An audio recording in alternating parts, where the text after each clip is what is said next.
The White Room was a world of blinding whites and biting pains, a machine designed to forge humans into weapons. Yuuichi Katagiri was born in its heart, a child of sterile walls and colder eyes. At 3, he sat in nursery chamber A3, his small hands clutching a puzzle cube, its colored squares a rare spark in the monochrome void. The air hummed with fluorescent lights, and the soft whimpers of other children were a constant undertone. Yuichi's sharp eyes, even then, scanned their faces. Confusion, fear, submission. Each was a puzzle, and he was already learning to solve people. The White Room wasn't a room, it was a mausoleum for childhood. Sterile, fluorescent-lit corridors echoed only with the hum of machinery and the stifled sounds of despair. Yuuichi Katagiri drew his first breath here, amidst the scent of antiseptic and cold metal, his infant cries absorbed by padded walls designed to muffle not just sound, but soul. He was Child 47, a designation etched onto a wristband before he could comprehend his own name. The air tasted of ozone and recycled disappointment. Yuichi sat on a cold, seamless floor, his small fingers clumsy around a brightly colored puzzle cube, a grotesque splash of color in the relentless white void. Around him, other toddlers whimpered, their eyes wide with a primal fear they couldn't articulate. Instructor Sato, a woman whose gaze felt like frostbite, paced silently. Child 47, focus. Complete the pattern in 60 seconds. Her voice was a dry rasp, devoid of inflection. Failure meant the sharp, debilitating jolt from the neural collar snug against his neck. Yuichi's fingers fumbled, not with panic, but with a nascent, chilling calculation. His sharp, dark eyes darted across the room, landing on Child 52, a girl with tear-streaked cheeks struggling with a similar cube. He noted the arrangement of her partially solved sides. Mimicking her moves precisely, he then slid the final pieces into place a fraction before the buzzer. As he held up his completed cube, the sharp zap and subsequent shriek from Child 52 echoed through the chamber. A flicker crossed Yuichi's face, something like discomfort, quickly buried beneath the cold truth whispered by the sterile walls. Survival is the only virtue. Empathy is a flaw to be excised. Life became a relentless cycle of assessment. Mornings were spent in the padded hell of physical drills arena gamma. The air reeked of sweat, rubber, and the faint metallic tang of blood from split lips. Yuichi, smaller than most, weaved through clumsy attacks from older children under instructor Tanaka's barked commands. Faster! 47! Hesitation is defeat! Yuichi dodged a wild swing, not with brute force, but with a fluid sidestep learned by observing the instructors. He hooked a foot around an ankle, sending a larger boy crashing down. Tanaka gave a curt nod. Yuichi registered it not as praise, but data. Agility noted. Exploit weakness. Power wasn't just muscles, it was knowing where to push. Afternoons shifted to the silent tension of cognitive training room B2. Logic grids shimmered on screens, demanding pattern recognition. Yuichi scanned the symbols, then subtly angled his screen to mirror the work of Child 19, a boy sweating profusely. Leaning close, Yuichi whispered, "You missed the inversion in Quadrant 3. Panic flared in Child 19's eyes as he frantically corrected, introducing a cascading error. Yuichi submitted his own solution, flawless and swift, built on the scaffolding of another's mistake. The boy's subsequent failure, marked by a sharp collar correction, was met with Yuichi's impassive stare. That night, shoveling tasteless nutrient paste, he felt an unnerving gaze. Child 88, Kiyotaka Ayanokoji. His eyes weren't just empty. They were a void, absorbing everything, reflecting nothing. Their gazes locked across the sterile cafeteria. No words, just a silent, chilling acknowledgement. A predator recognizing another. Yuichi's lips twitched, not in a smile, but in the baring of teeth. A challenge. Training intensified, brutality layered with psychological dissection. Mornings now meant endurance runs in cryo chamber delta. Sub-zero mist stung exposed skin as children staggered under 10-kilogram weights. Yuichi, shivering violently, rallied a cluster of faltering trainees. "Form a line! Draft behind me! We finish together!" His voice, hoarse but compelling, cut through the numbing cold. His smile was a calculated beacon in the frost, masking the truth. He positioned them as shields against the worst of the simulated wind. Ahead, Ayanokoji ran alone, his breathing unnervingly even, his focus absolute. When Yuichi deliberately stumbled, Ayanokoji glided past without breaking stride. Later, in the decontamination shower, Ayanokoji's flat voice cut the steam. "Inefficient? You were slow." Yuichi forced a grin through chattering teeth. "Just warming up the audience." Afternoons brought memory assimilation tests. Screens flashed 200-digit sequences for 5 seconds. Yuichi wove intricate mental narratives. The number 7 was the buzz of a collar, 3, a rare glimpse of sunlight through a high window, and whispered fragmented, mnemonic tips to Child 34, Hana. Her wide, trusting eyes absorbed his words, her patterns subtly shifting, becoming predictable to him. He used her predictable struggle points to perfect his own recall. Her grateful, exhausted smile afterward was a tiny, unexpected splinter in his armor. Ayanokoji, meanwhile, stared blankly at the screen, absorbing the raw data like a machine, finishing first every time. "Living entirely in the numbers. 88, Yuichi taunted. Ayanokoji's single-word response was a hammer blow. Efficiency. Yuichi's grin tightened, masking a surge of irritation. Evenings were reserved for psychological profiling. Instructors observed interactions, dissecting vulnerabilities. Yuichi cornered Hana near the hydration dispensers. "You share your rations too freely, Hana. Trust is a weakness here. It will be used against you." Her flinch, the quick welling of tears she fought back, was noted by the observing instructor. Ayanokoji, when prompted about Yuichi, stated dispassionately, "He utilizes social mimicry and manufactured rapport to avoid isolation and manipulate outcomes.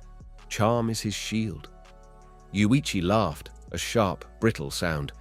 Better a shield than being a walking calculator. Over tasteless protein bricks at dinner, Yuichi probed Ayanokoji. "You don't talk much, do you? Afraid you'll reveal a secret?" Ayanokoji met his gaze, the void seeming deeper. "Words are inefficient tools for survival. Actions determine victory." Yuichi leaned in, eyes glinting. "Bet I can make anyone in this room cry with just words before lights out." The White Room shed any pretense of education. It was now pure forge. Morning combat drills in Arena Gamma were brutal. Yuichi danced around a larger trainee, goading him. "Come on, hit me. Or are you scared of the little guy?" His taunts were precise, designed to enrage and create openings. He slipped under a wild haymaker, hooked the trainee's leg, and used his momentum to send him crashing. Instructor Tanaka's nod was approving. Paired against Ayanokoji moments later, Yuichi found himself facing a different kind of opponent. Ayanokoji's movements weren't aggressive. They were economical, inevitable. A single, perfectly timed kick swept Yuichi's legs, sending him sprawling, the taste of blood sharp in his mouth. He pushed himself up, wiping his lip, a fierce light in his eyes. "Show a little fire, 88. "Where's the passion?" Ayanokoji turned away, his voice flat. "Fire is uncontrolled. It burns out. Control endures." Yuichi watched him go, the blood on his lip a badge of both defeat and defiance. Afternoon strategic puzzles involved complex codes and simulated resource management. Yuichi cracked a 5-layer encryption in record time, but spent extra minutes subtly feeding a flawed decryption key to a rival, ensuring their subsequent failure and demerit. Ayanokoji solved the same puzzle faster, his eyes meeting Yuichi's across the terminal bank, a silent clash of methodologies.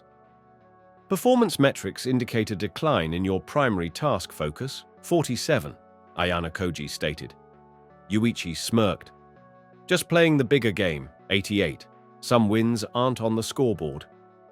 Evening deception drills employed polygraphs and high-stakes interrogation scenarios. Strapped to the chair, Yuichi met the interrogator's glare. "Do you harbor loyalty to the White Room program?" Yuichi's smile was beatific, his pulse a steady drum under the sensors. "Absolute loyalty. It forged me." The needles barely flickered. Nearby, Hana struggled, sweat beading on her forehead as she stammered answers. During a break, Yuichi pulled her aside. "It's a performance, Hana. Like the memory grids. Tell them the truth they expect to hear, believe it for that moment. It's just another puzzle." Her eventual success, her relieved glance at him, sparked an unfamiliar warmth he quickly stamped down. Dangerous. Ayanokoji, predictably, passed flawlessly, his physiological responses flatlining under pressure. "You invest excessive emotional capital in her outcomes," he observed to Yuichi later. "Or," Yuichi countered, his smile sharp, "I'm investing in a winning strategy." The speakers crackled with instructor Tanaka's voice, devoid of warmth. Phase 4 initiates, the friendship game. You will be assigned teams. The parameters: trust, cooperation, competition. Failure results in permanent removal from the curriculum. A cold thrill shot through Yuichi.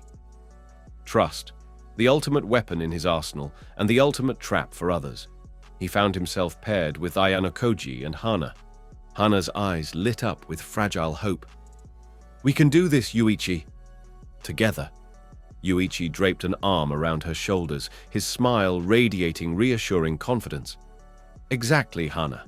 Friends stick together. We watch each other's backs." The lie tasted like ash.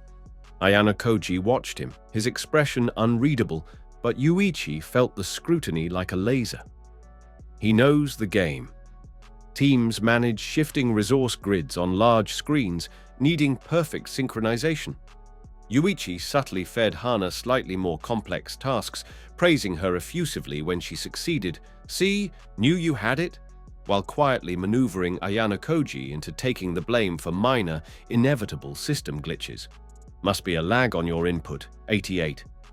Ayanokoji absorbed the blame without comment, his solutions remaining precise, his cold analysis of the team's inefficiencies cutting through Yuichi's manufactured harmony. They passed, but the fissure was clear. Hana beamed at Yuichi. Ayanokoji's gaze remained fixed on the scoreboard, then flickered to Yuichi. Rival confirmed. Teams were dumped into a vast, simulated ruined cityscape littered with traps and scarce resources. Yuichi immediately took command. "Hana, check that building for water markers. Ayanokoji, scout the perimeter for hostiles." But he delegated the most dangerous tasks, positioning himself as the coordinator, the vital hub. Ayanokoji worked silently, efficiently securing resources alone, bypassing Yuichi's directives. "Your strategy relies on expendable assets," he stated flatly when they regrouped. Yuichi grinned, wiping simulated grime from his face. "They're not expendable, 88. They're my armor, and it works." The true test came mid-stage. Teams reached a checkpoint, requiring one member to sacrifice themselves, entering a chamber guaranteeing a severe, non-lethal shock for the others to gain a critical advantage. Hana stepped forward before Yuichi could speak, her voice trembling but resolute. "I'll do it. I trust you, Yuichi. Bring us the win." Her faith was a physical weight. Ayanokoji's analysis was immediate, brutal, acceptable. She is the least efficient contributor. Her sacrifice maximizes team progression probability. Yuichi saw the flicker of devastation in Hana's eyes before she masked it. Without a word, Yuichi accessed a secondary terminal, fingers flying. He swapped the team identifiers moments before Hana entered. The shock collar activated on another team's member across the compound. Hana emerged unscathed, confusion warring with dawning horror as she saw the other child convulsing. She threw her arms around Yuichi. You saved me." The hug felt like acid on his skin. Ayanokoji watched, his void-like eyes seeming to pierce Yuichi's skull. Inefficient, Sentimental. You are slipping. 47 inches. The words burned hotter than any collar shock. The final stage was simplicity designed to shatter. Vote out one teammate. Hana's unwavering trust, now laced with guilt and confusion, gnawed at Yuuichi. Her light was becoming an irritant, a vulnerability. The White Room seemed to close in, its pressure amplifying the dissonance within him. Teams navigated a labyrinth filled with pressure plates and sensory disruptors. Yuuichi used his charm to subtly suggest safe-looking paths to rival team members, leading them into debilitating gas traps that slowed their progress. Ayanokoji moved like a ghost, mapping the maze internally with chilling speed, emerging first without interacting with anyone. Your reliance on external manipulation creates unnecessary variables, he stated as Yuuichi finally exited, Hana stumbling behind him. Yuuichi flashed a tired grin. Variables I control. That is power.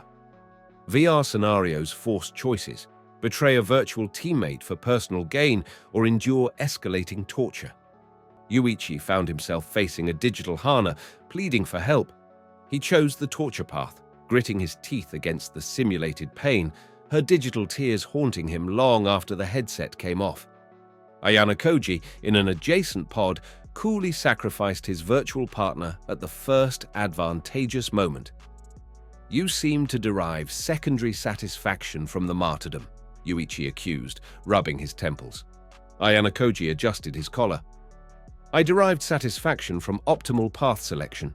You endured unnecessary suffering, illogical.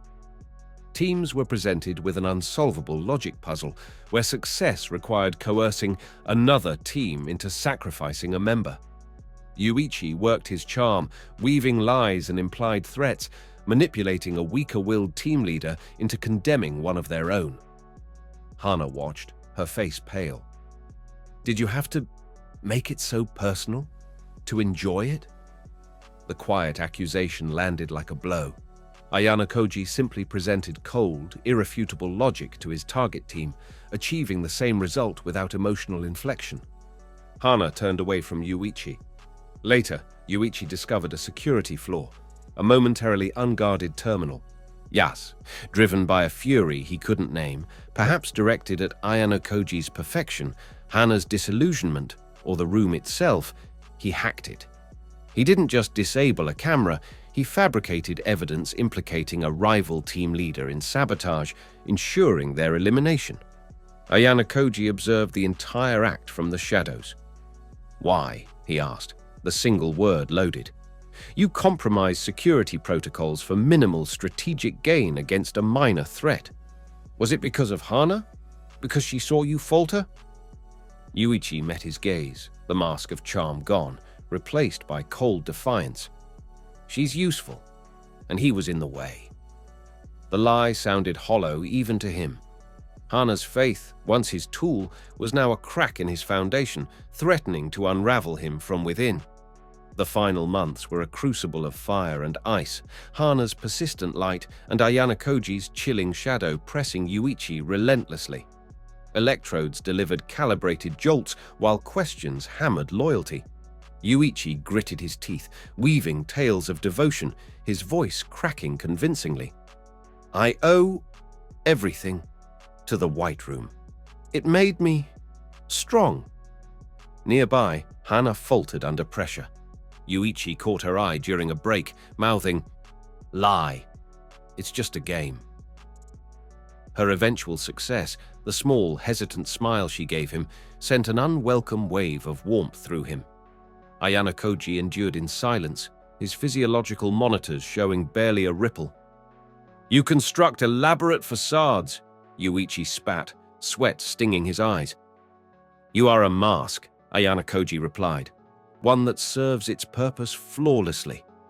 Locked in lightless, soundproof chambers, they faced complex puzzles projected directly onto retinas. Yuuichi found himself clinging, absurdly, to the memory of Hana's hopeful smile in the simulated sunlight during the scavenge. It fueled his focus. Ayanokoji emerged first, unruffled. Emotional resonance provides unstable motivation, he noted as Yuuichi stumbled out, blinking. Yuichi smirked, though it felt weak. Unstable? Or just sharper? A final VR simulation presented an unwinnable scenario.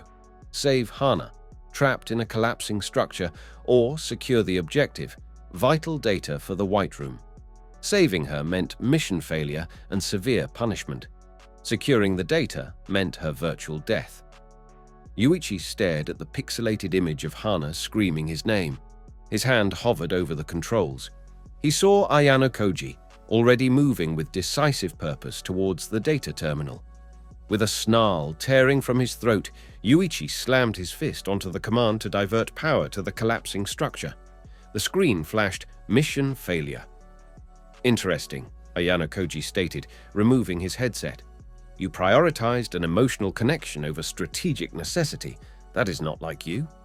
Yuichi pushed past him, his grin savage, desperate. "Maybe I'm just better than you." The crack appeared not in a wall, but in a man. Kuroda, a disillusioned junior technician, saw something in Yuichi's defiance, in the way Hana still looked at him, despite everything. He left an access panel loose near the waste reclamation vents. It wasn't a grand plan, it was desperation and a sliver of something Yuichi refused to name. He found Hana during the chaotic shift change. "No questions. Move now." His voice brooked no argument. He didn't look for Ayanokoji. They squeezed through greasy, cramped ducts, the stench of chemicals and decay thick in their nostrils. Yuichi ignored the distant alarm starting to wail. He kicked open a rusted exterior vent cover. The shock wasn't the biting cold, though it stole their breath. It was the white. Not the sterile white of the room, but an endless, pristine expanse of snow under a bruised twilight sky. Freedom was a vast, terrifying emptiness. Kuroda's battered van idled nearby, exhaust pluming in the frigid air. "Get in! Quickly! They'll lock down the perimeter," Kuroda hissed. Yuichi shoved Hana towards the van. She stumbled, turning back, her eyes wide with awe and terror. "Yuichi, you saved me. You really did." The raw gratitude in her voice was a brand. He couldn't meet her eyes. "Just move." As he turned to follow, a movement caught his eye. High above, silhouetted against the glare of a White Room exterior light, stood Ayanokoji. He wasn't pursuing, he was simply observing, a dark sentinel against the institution that forged them. His gaze locked with Yuichi's across the impossible distance. No triumph, no condemnation, just acknowledgement, the ultimate pragmatist witnessing an anomaly. Yuichi scrambled into the van, slamming the door. Kuroda peeled away, tires spitting snow. Hana huddled next to him, shivering, her shoulder pressing against his. He didn't pull away immediately. The White Room's cold conditioning still gripped his core, its lessons etched in bone. But Hana's warmth seeped through his thin uniform, and Ayanokoji's shadow lingered in his mind. They were both viruses in his perfect system of survival, challenging the very definition of what the White Room had forged him to be. The snowscape blurred past, a blank page more terrifying than any test. The game was far from over. It had just changed venues, and Yuuichi Katagiri, the ultimate manipulator born in a cage, had no idea what his next move should be.